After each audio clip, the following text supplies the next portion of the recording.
We have been taught to forget our history by schools who will never teach our stories. But I promise today, you gonna learn about our glory.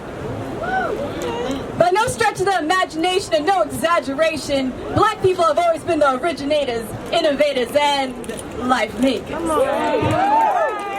We are the richness from which life grows. We are the chalice, the wellspring full of gold. We are the mothers who birthed the first human in nations and the genesis of advanced civilizations, which predated the invasion of the Greek and Roman empires. Yes, excellence existed before the White Gaze. Come on now. But don't fall into the haze. Open your eyes, stand tall, and embrace your glory. Now take notes as you learn more about our story. 1. Egypt is a country in Africa, the continent. In movies, they try to claim our history, but make no mistake. Ancient Egyptians were black, pharaohs and queens, doctors, engineers, the great pyramids and sphinx, the start of religion, mythology, the written word and rhythm, were derived from Black people. 2.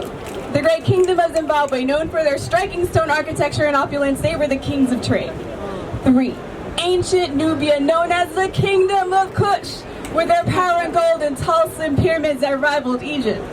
Then we have Carthage, Numidia, and Axum. When historians discovered these civilizations, they were shook and tried to lie, and I quote, call them an offshoot of what? But history prevailed, honey, and the truth is here. Now I have more to say, so please, keep up with your notes. Black people invented the supercomputer, carbon filament for the light bulb, touch-tone phones, video game systems, blood banks, chemotherapy, and so much more. But we weren't selfish. We even shared our knowledge back in 711 AD when the Black Moors brought Spain, Portugal, and France out of the Dark Ages and proceeded to rule for over 700 years. Imagine living one day without the knowledge of Black people. We taught people how to pay. Literally. Our impact resounds from every corner of this world, from fashion, medicine, food, technology, even getting us to the moon. By the way, those complex calculations were done by hand in NASA by a Black woman named Dr. Katherine Johnson. We are the chalice, the seasoning, the wellspring of innovation. Other cultures drink from our cup and swallow deep and use our beauty and ideas like costumes. A Black woman is picked apart like a collage, where pieces of her body are cut and only celebrated when pasted on other people. Then false words are used to describe what was plagiarized. Ghetto, hood, and urban are curses. They pulse against my ears, makes my blood rush. How dare you mislabel my talent because you lack the diction to capture my genius?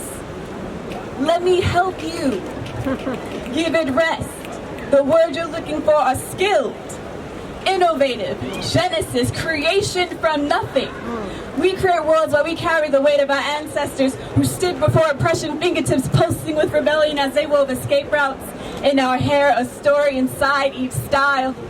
And all the while, our impact still resounds from generation to generation because we always nourish our surroundings with our genius. But sadly, the world has a homicidal fascination with Black people. One word: slavery. The world's greatest and most vicious Holocaust. Millions of Africans killed and sold. But make no mistake, slavery was only an interruption of African history. It was neither the start nor the end of our existence.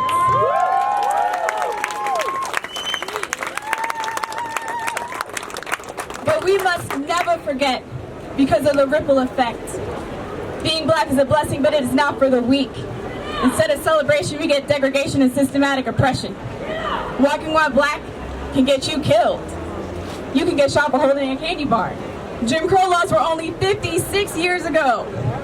We couldn't walk through the same door, attend the same schools, and lynchings were the norm. In fact, these racist hangings happen to this day. And after 100 years and 200 failed bills, in 2020, lynching is finally considered a federal hate crime. And a judge was finally convicted for selling Black teens to private prisons.